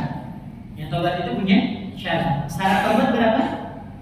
3. Kalau nanti ada kaitan dengan makhluk, maka jadi 1 nanti di belakang. Syarat taubat itu 3. Yang pertama menyesal. Yang pertama menyesal. Yang kedua berjanji untuk tidak mengulangi. Berjanji untuk tidak mengulangi. Yang ketiga mengiringinya dengan amal soleh. 3 aja. Yang pertama menyesal. Harus menyesal dulu, ya Allah, saya menyesal sudah melakukan itu. Gak cukup. Kalau cuma menyesal, orang kalau habis melakukan keburukan menyesal. Tapi yang kedua naikin tingkatannya, yaitu apa? Berjanji untuk tidak mengulangi. Jangan sampai kayak gini Bu, mempermainkan taubat itu. Ya Allah, saya nyesal tadi ngomongin orang, ya Allah, saya gibah. Ampuni saya yang tadi ya Allah, tapi kayaknya besok gimana lagi ya Allah. Nah, itu namanya mempermainkan taubat namanya. Jadi berjanji untuk tidak mengulangi. Dan yang terakhir mengiringinya dengan amal soleh. Kenapa Ustaz harus diiringi dengan amal soleh? Kalau Bunda saya yakin yang dari hari ini adalah orang-orang yang insya Allah tidak melakukan kesalahan besar, insya Allah ya. Dosa-dosanya paling dosa-dosa kecil aja Bu, insya Allah ya. Tapi kalau misalnya ada orang yang jatuh ke dalam dosa besar, contohnya apa contohnya? Misalnya dia pecandu berlalu serius. Kalau cuma pemakai aja biasa aja masih bisa nahan. Tapi kalau sudah nyambung, yang pertama kalau takut dia nyesal ini. Yang kedua berjanji untuk tidak mengulangi, berat betul. Nah, ketika dia sudah masuk, misalnya sudah masuk ke rehabilitasi, sudah keluar, sudah bebas gitu kan. Kalau dia tidak menyibukkan diri dengan kebaikan, pasti dia akan jatuh lagi ke dalam keburukan. Sama kayak kalau Bunda nggak disibukkan dengan pengajian, Bunda akan disibukkan dengan selain pengajian. Ditanya, kalau ibu tidak disibukkan dengan kebaikan, ibu akan disibukkan dengan sesuatu yang selain dari itu, gitu ya. Sama kayak orang nggak punya waktu buat ngaji, itu biasanya punya waktu banyak buat yang lain. Tapi kalau ibu menyibukkan diri dengan ngaji, ibu akan terhindar dari melakukan yang lain. Kita aja kaidahnya. Nah, sama halnya dengan orang yang sudah jatuh ke dalam keburukan dan dia tobat, kalau dia tidak mengiringi dengan amal soleh, pasti jatuh lagi, pasti. Nah, syarat yang keempat, ada kan 3. Kalau sama orang selesai, tapi kalau sama orang, tambah lagi meminta maaf dan ridhonya. Ustaz, kalau sudah minta maaf dan gak dimaafin, itu yang Ustaz. Kalau kita sudah meminta maaf dan ternyata tidak dimaafkan, itu lebih urusan. Karena pertanyaannya bukan ini, kenapa gak dimaafin? Bukan itu, tapi pertanyaannya apakah kau sudah meminta maaf? Tapi minta maafnya betul, jangan kayak tadi, nih. Minta maafnya kayak setengah-setengah, tapi gak ngaku, itu gak boleh. Kita minta maaf tapi dimaki-maki. Misalnya nih ada orang Ustaz, saya sudah minta maaf kan, saya baik-baik, tapi ternyata balasnya kayak gitu. Dibalasnya dari Aba, Baby, Sandi, ANJYT, kambing, ya. Dan seterusnya, kalimat-kalimat kotor. Dan terus ketika kita minta maaf lagi, ternyata nomornya diblokir saja. Itu gimana Ustaz? Gak apa-apa. Terus gimana? Ya gimana? Terimain aja. Tapi kan saya dia kata-kataan gitu, ya terima kan, berarti dia sekecewa itu dengan kita. Paham ya? Jadi kalau misalnya ibu minta maaf dan orang itu kemudian maki-maki, terimain. Karena memang dia sekecewa itu dengan kita, gitu.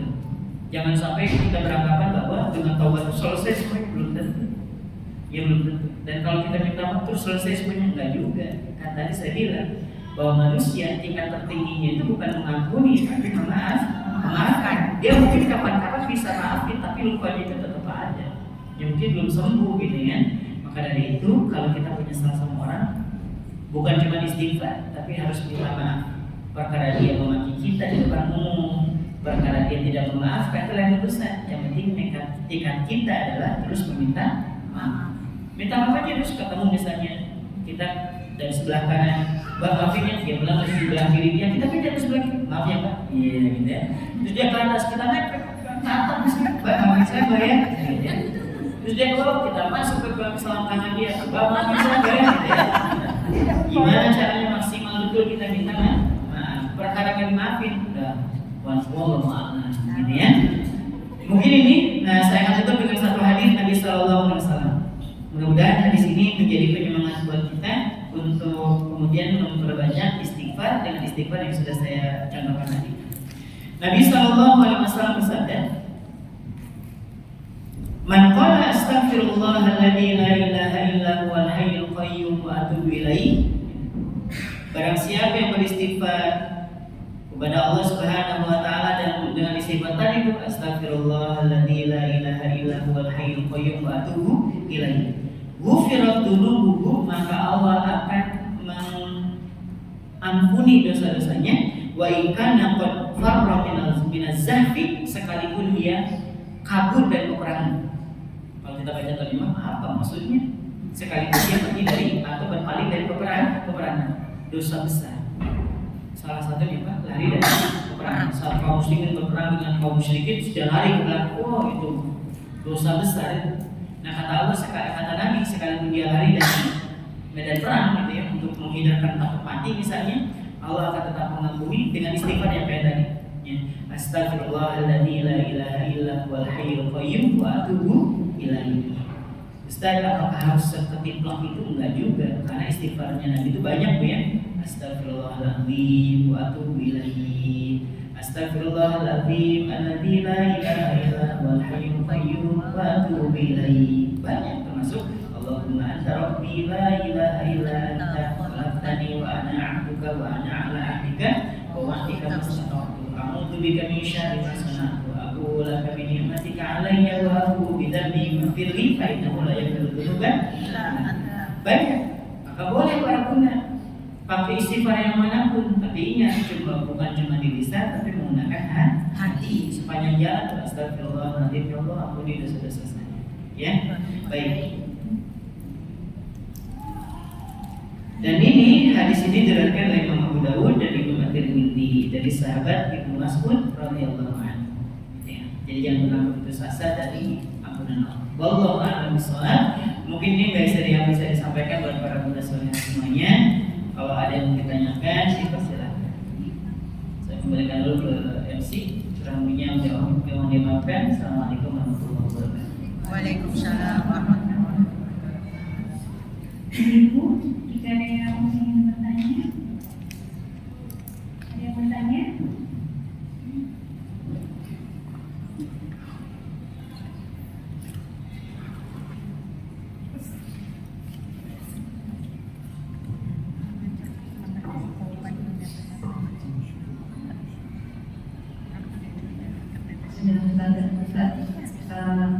Di dalam kita kan banyak medsos itu banyak orang curhat ya. Kadang curhatnya dengan akun nggak jelas ya, fake akun, terus cerita tentang orang lain, cerita tentang keburukan. Apakah itu juga salah satu bentuk ghibah kalau kita nggak tahu yang dibayar itu siapa? Bismillah wassalatu wassalamu ala Rasulillah. Syarat ghibah ada 3. Masih ingat? Mungkin di antara Anda yang masih mencatat. Nah, syarat ghibah ada berapa? 3. Ada yang ingat? Gak usah ditanya, gak usah. Pokoknya semua ilmu yang sudah Ustaz sampaikan semua diulang kepala. Luar biasa. Tinggal 2 yang sedikit juga masuk. Gak usah ditanya pokoknya. Syarat ghibah itu ada 3. Yang pertama yang diceritakan itu adalah orang. Yang diceritakan apa? Orang.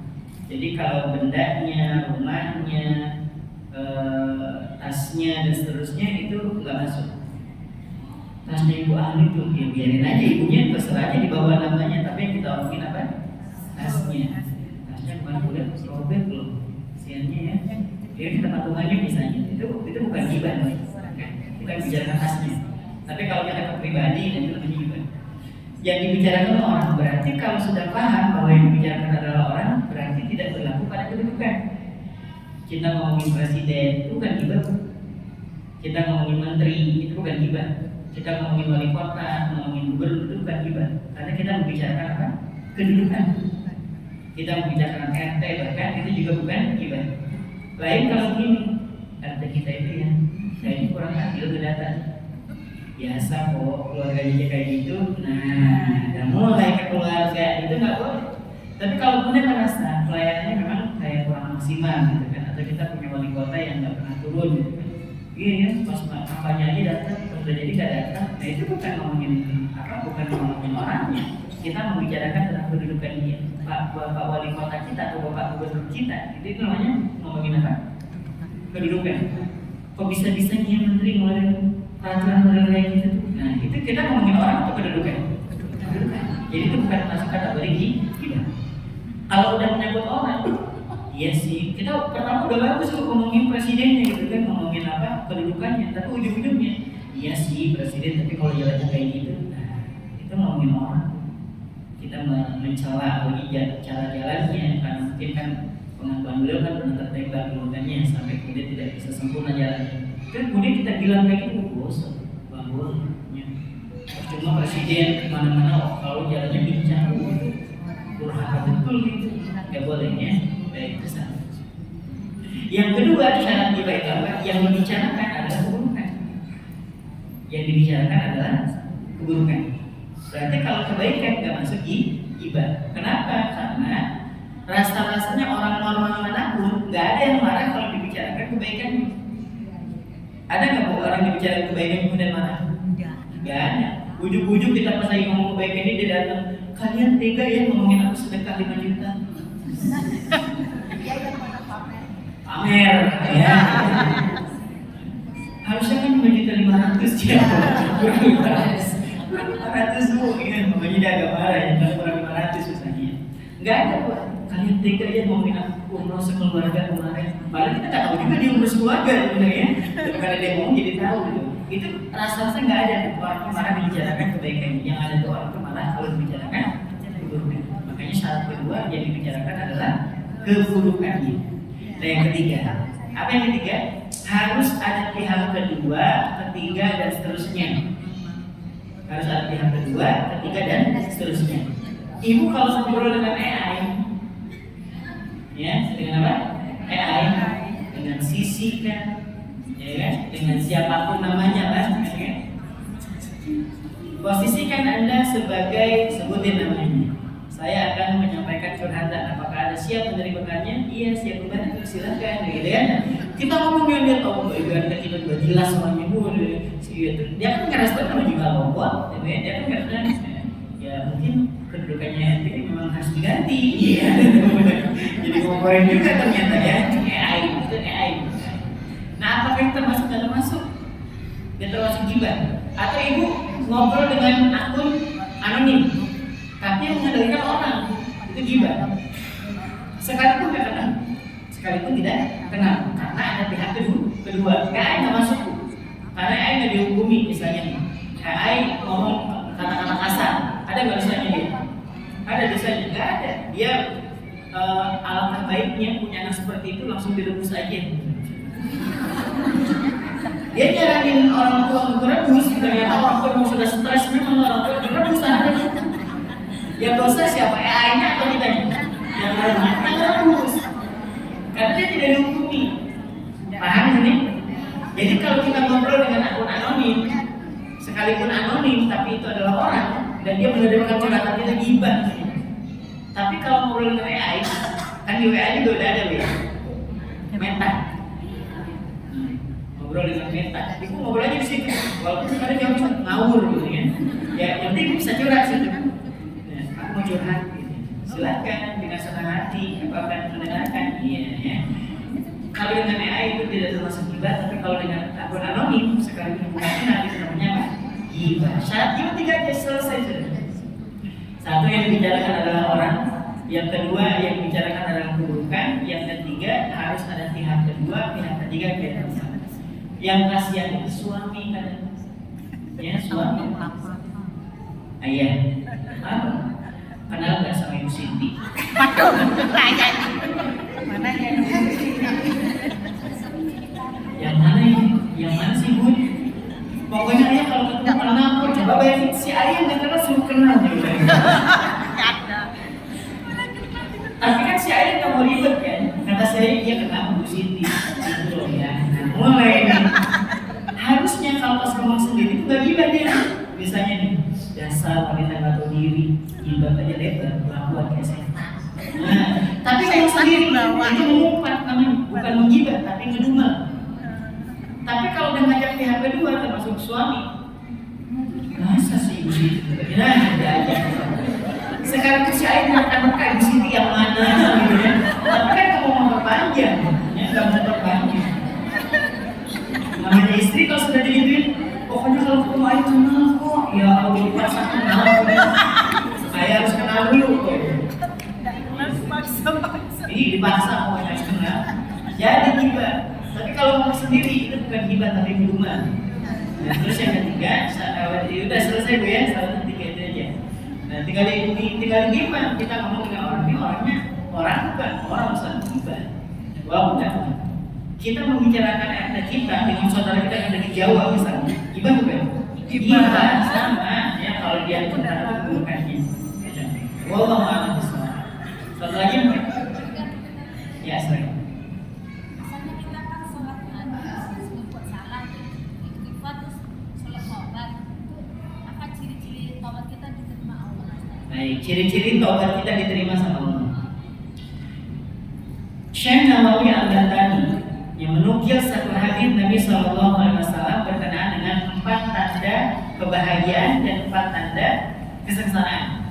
Salah satunya orang yang bahagia itu adalah orang yang zikrul dzunubal madiyah, yang dia selalu ingat dengan dosa-dosa di masa lalu. Dan orang yang sengsara itu kata Nabi SAW sebagaimana dinukil dalam kitab ini, nisyanul dzunubil madiyah wa hiya indallahi maktubah. Dia lupa dengan dosa di masa lalunya padahal catatan itu di sisi Allah masih ada. Jadi caranya gimana? Apakah dosa kita diampuni atau tidak? Semakin banyak kita mengingat dosa, semakin banyak diingatkan dosa dan kita bisa beristighfar, kemungkinan diampuninya lebih gede. Tapi kalau kita lupa dengan dosa kita di masa lalu, ya gimana mau istighfar? Gimana mohon ampun kalau kita aja nggak ingat dengan dosa kita? Jadi supaya hati kita tenang, gimana kita tahu bahwa istighfar kita diterima dan dosa kita diampuni? Maka sejauh mana dosa itu selalu diingatkan sama Allah. Semakin banyak diingatkan, semakin keluar diampuninya itu makin besar. Pas lagi lewat kemana diingetin pernah melakukan keburukan di situ, ya Allah maafkan saya pernah melakukan keburukan di situ. Pas ketemu orang, astagfirullahaladzim ya Allah saya pernah, saya dolim betul sama ya Allah maafkan saya. Gitu ya. Walaupun sudah dapat maaf dari dia, kita ulang-ulang ya Allah. Pas lagi sujud ingat ya Allah dulu pernah ninggalin sholat, ya Allah ampuni dosa-dosa saya. Waktu itu ya, sekalipun nanti ditambah dengan mengkodok pelan-pelan, gitu ya. Jadi kalau dosa itu semakin banyak diingat, semakin berpeluang diampuni. Tapi kalau amal semakin banyak diingat, semakin peluang diterimanya makin kecil.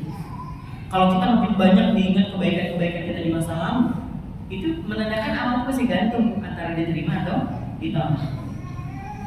Itu tuh kalau bukan saya yang ngecor jalan, ada mulai. Itu pasti tahu nggak kacanya siapa yang nyumbang? Padahal udah diganti kan itu, udah dibubar lagi mesinnya, udah hilang kan, tapi dia selalu mengingat kebaikan dia di masa lalu, berarti amalnya masih menggantung antara diterima dan ditolak. Tapi kalau dosa makin diingetin, itu menunjukkan bahwa ampunan itu memang terbuka. Allah Ta'ala ya. Baik, mungkin ini yang bisa disampaikan buat para bunda sholihah semuanya. Kita akan sama-sama berdoa dulu. Ada? Ayo sorry.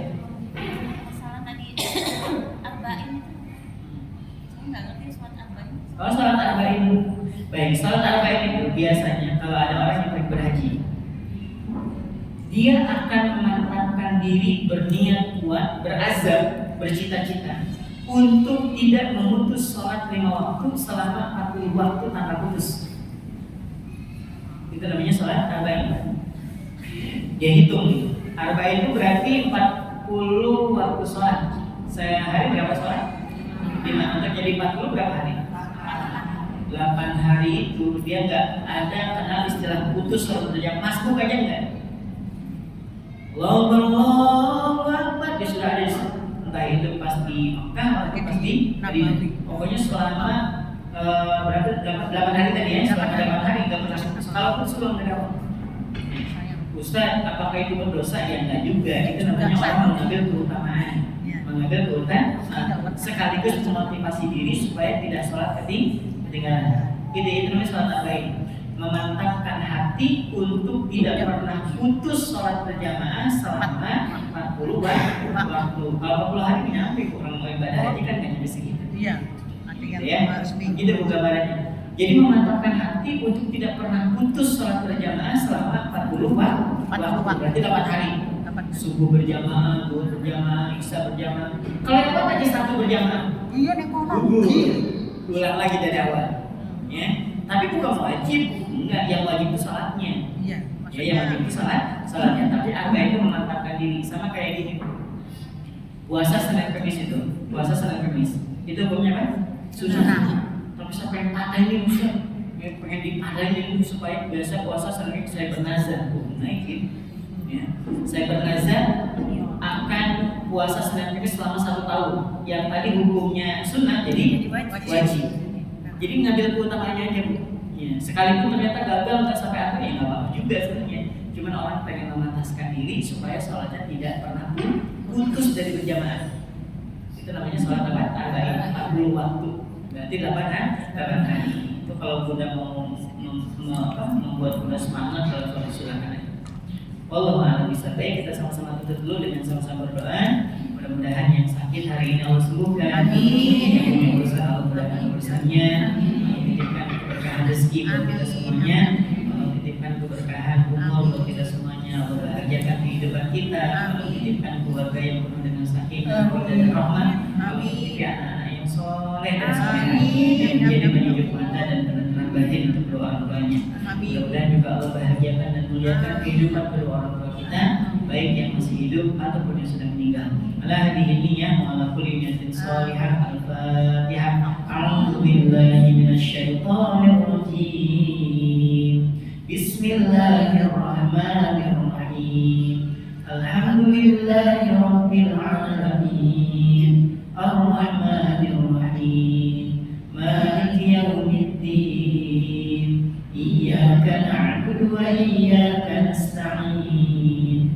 Ihdinas siratal mustaqim. Siratal ladzina an'amta 'alaihim ghairil maghdubi 'alaihim waladdallin. Amin. Allahumma shalli wa sallim ala nabiyyina Muhammadin fil awwalin wal akhirin. وبارك وسلم ورضي الله تعالى عن كل صحابة رسول الله أجمعين. حمد الشاكرين حمد الناعمين حمدا يوافي نعمه ويكافئ مزيدا. يا ربنا لك الحمد كما ينبغي لجلال وجهك الكريم وعظيم سلطانك. ربنا أوزعنا أن نشكر نعمتك التي أنعمت علينا وعلى والدينا وأن نعمل صالحا ترضاه وأدخلنا برحمتك في عبادك الصالحين. ربنا هب لنا من أزواجنا وذرياتنا قرة أعين واجعلنا للمتقين إماما. ربنا آتنا في الدنيا حسنة وفي الآخرة حسنة وقنا عذاب النار بفضلك سبحان ربك رب العزة عما يصفون وسلام على المرسلين والحمد لله رب العالمين. أقول قولي هذا والسلام عليكم ورحمة الله وبركاته. Waalaikumsalam warahmatullahi wabarakatuh.